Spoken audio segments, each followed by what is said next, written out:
Imagine ceci, tu as 35 ans, peut-être 45 ou 65. Chaque matin, tu te réveilles, tu vas au travail, tu manges, tu parles aux gens. Pourtant, au fond de toi, tu sais que tu ne vis pas vraiment, tu existes seulement. Tu es fatigué, mais tu ne sais pas pourquoi. Tu as une certaine stabilité, mais ton âme se sent vide. Tu partages ta vie avec quelqu'un, pourtant il n'y a plus de véritable connexion. Tout fonctionne en pilote automatique, comme si tu traversais ta propre vie en somnambule. Et puis un jour, tu te regardes dans le miroir. Tu vois un étranger te fixer, des yeux ternes, des épaules lourdes. Une voix intérieure murmure. Où suis-je passé ? Mais ce que tu ressens n'est pas seulement un problème du monde moderne. Marc Aurèle, l'homme le plus puissant de son époque, a écrit un jour dans Pensée pour moi-même. Que de troubles s'épargne celui qui ne se soucie pas de ce que dit ou fait son voisin. Sénèque, l'un des hommes les plus riches de Rome, a avoué lutter contre l'anxiété, la colère et le sentiment que le temps lui échappait. Et Épictète, esclave devenu philosophe, enseignait que la liberté ne s'obtient pas en possédant tout, mais en ayant besoin de moins. 3 hommes, 3 chemins, une vérité intemporelle. Si ton esprit est perdu, commence par l'esprit. Si ton corps est brisé, commence par le corps. Si ton cœur se sent vide, commence par le cœur. 3 règles brutales, 3 routes pour te reconstruire, 3 niveaux de renaissance. Voici les 3 règles stoïciennes que nous allons dévoiler. Des principes capables de reconstruire ta vie de l'intérieur vers l'extérieur, mais seulement si tu es assez courageux pour les vivre. Commençons. Règle 1. Réparer l'esprit. Marc Aurèle écrivait « Tu as pouvoir sur ton esprit, non sur les événements extérieurs. Prends-en conscience et tu trouveras la force. » Pourtant, aujourd'hui, la plupart des gens ont abandonné ce pouvoir. Leur esprit ne leur appartient plus. Il appartient au bruit, au cycle d'actualité, aux réseaux sociaux, à la comparaison sans fin. Nous faisons défiler, nous réagissons, nous consommons, jusqu'à ce que la voix intérieure qui nous guidait autrefois se taise. Ton esprit est devenu un champ de bataille et tu n'as même pas remarqué l'invasion. 1. Détoxifier l'esprit. Tu ne peux pas construire une nouvelle vie avec de vieilles pensées. Tu ne peux pas nourrir ton cerveau de déchets et attendre de la clarté. Tout comme un corps fort ne peut pas prospérer avec de la malbouffe, un esprit fort ne peut pas survivre avec des déchets mentaux. Voici le défi. 7 jours. Pendant les 30 premières minutes de chaque matin, nourris ton esprit de vérité, pas de déchets. Lis de la philosophie. Lis la vie de ceux qui ont surmonté l'impossible. Étudie des compétences qui te rendent plus lucide, plus calme, plus résilient. N'appelle pas ça de la lecture, appelle ça de l'entraînement, parce que ton esprit est soit ton arme la plus puissante, soit ta pire prison. Et chaque défilement, chaque pensée, chaque réaction, décide laquelle des deux il devient. 2. Redéfinir la direction. La plupart des gens disent « Je veux être heureux, je veux réussir ». Mais les stoïciens savaient que le bonheur n'est pas un objectif, c'est un effet secondaire d'une vie vertueuse. Ne demande pas « Qu'est-ce que je veux avoir ?» Demande « Qui est-ce que je veux devenir ?» Quand tu dis « Je veux perdre du poids », tu te concentres sur le résultat. Quand tu dis « Je suis quelqu'un qui honore son corps », l'action suit l'identité. Ce n'est pas un changement d'habitude, c'est un changement d'identité. Écris ceci « Je suis en train de devenir ». Et termine la phrase non pas avec qui tu aimerais être un jour, mais avec qui tu choisis d'être aujourd'hui. Parce que la transformation ne se produit pas dans le futur. Elle se produit maintenant, à travers chaque petite décision que tu prends. 3. Briser la prison invisible. Je ne peux pas. Je ne suis pas assez bon. Il est trop tard. Ce ne sont pas des faits, ce sont des murs. Et le plus cruel, c'est toi qui les as construits. Les stoïciens appelaient cela l'assentiment, le fait d'accepter les mensonges que ta peur te murmure. Mais dès l'instant où tu cesses d'être d'accord, tu commences à te libérer. Écris les 3 croyances qui te retiennent, puis réécris chacune d'elles comme une déclaration de puissance. Je n'ai pas le temps, deviens. J'apprends à prioriser ce qui compte. Je ne suis pas assez intelligent, deviens. Je développe les compétences dont j'ai besoin. Il est trop tard, deviens. Chaque instant est un nouveau départ. Chaque phrase réécrite est un coup de marteau contre le mur de ton ancienne identité. Chaque mot est une fissure par laquelle la lumière entre. 4. Le rituel d'entraînement de l'esprit. Chaque matin, écris 3 pensées qui te renforcent et 3 qui t'affaiblissent. Au cours de la journée, attrape les pensées négatives dès qu'elles apparaissent et remplace-les par quelque chose de vrai. Le soir, demande-toi « Mon esprit m'a-t-il servi aujourd'hui ou m'a-t-il saboté ?» Il ne s'agit pas de penser positivement, il s'agit de penser avec discipline. C'est l'état d'esprit d'un guerrier. Calme sous le feu, clair dans le chaos, inébranlable face au bruit. Parce que lorsque tu maîtrises ton esprit, tu maîtrises ton destin. Lorsque tu commandes tes pensées, tu commandes ta réalité. Alors dis le non comme une citation, mais comme un serment. Mon esprit est mon royaume et j'en suis le souverain.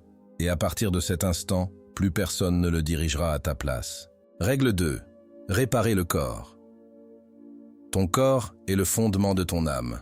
Le vaisseau qui porte ton esprit est ta mission à travers la vie. Tu ne peux pas maintenir un esprit fort dans un corps faible. Les stoïciens le savaient il y a des milliers d'années.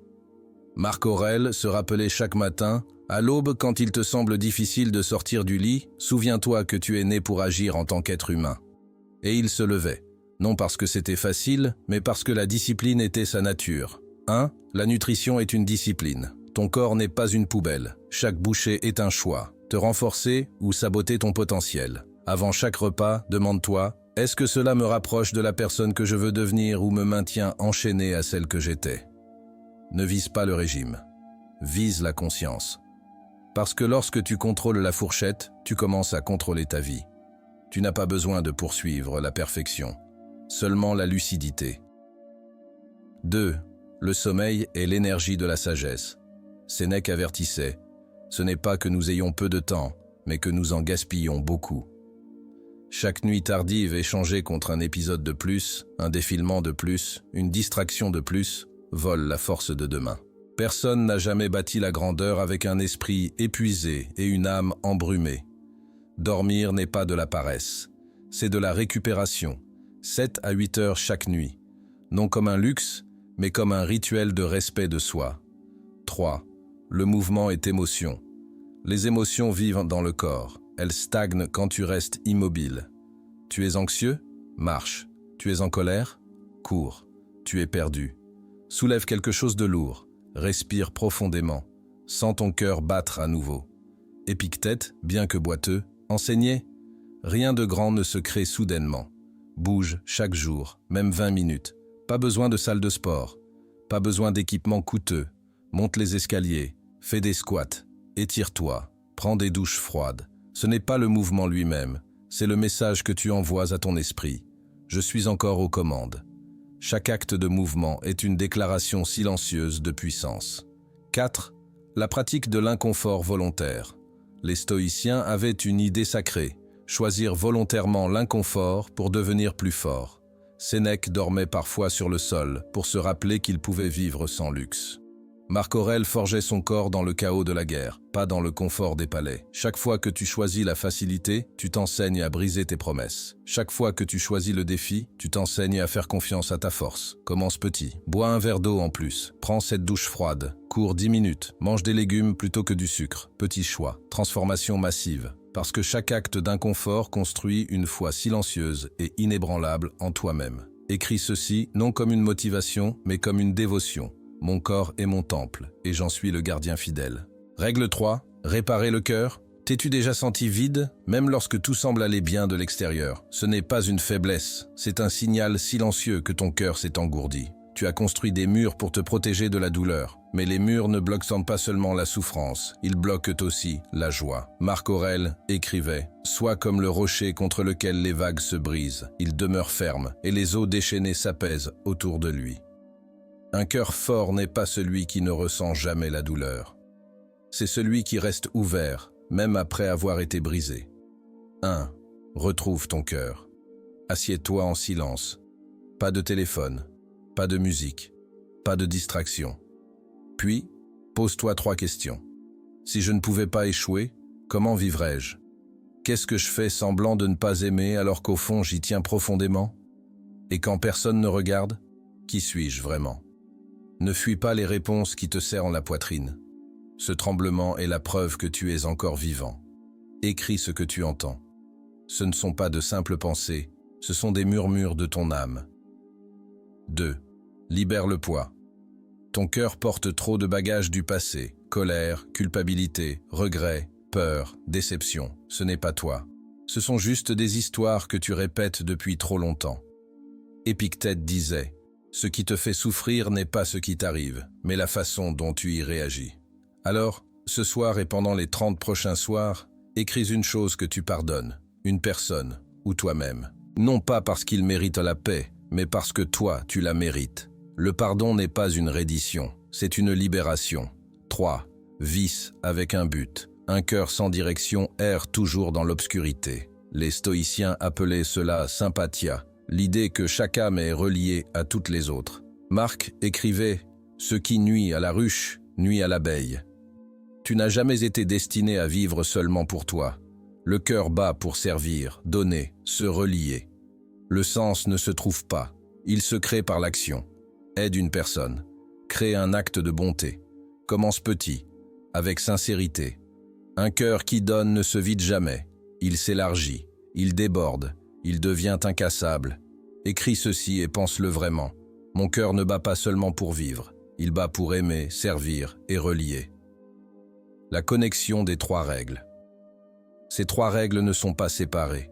Elles forment un cercle de renaissance. Quand tu répares ton esprit, tu donnes une direction à ton corps. Quand tu entraînes ton corps, tu renforces ton cœur. Quand tu ouvres ton cœur, tu ravives le feu de ton esprit. L'esprit est ta boussole, le corps est ton vaisseau, le cœur est ta flamme. Si l'un s'effondre, le voyage s'écroule. Mais quand les 3 avancent ensemble, tu deviens inarrêtable. Marc Aurèle combattait l'anxiété. Sénèque doutait de lui-même. Épictète perdit sa liberté mais trouva la paix intérieure. Ils n'étaient pas parfaits, ils étaient constants. Conclusion. Répare ton esprit et tu répareras ta vie. Entraîne ton corps et tu libéreras ton âme. Guéris ton cœur et tu ne te perdras plus jamais. Tu n'es pas né pour simplement survivre. Tu es né pour t'éveiller. Il n'y a pas d'ancienne vie à laquelle revenir.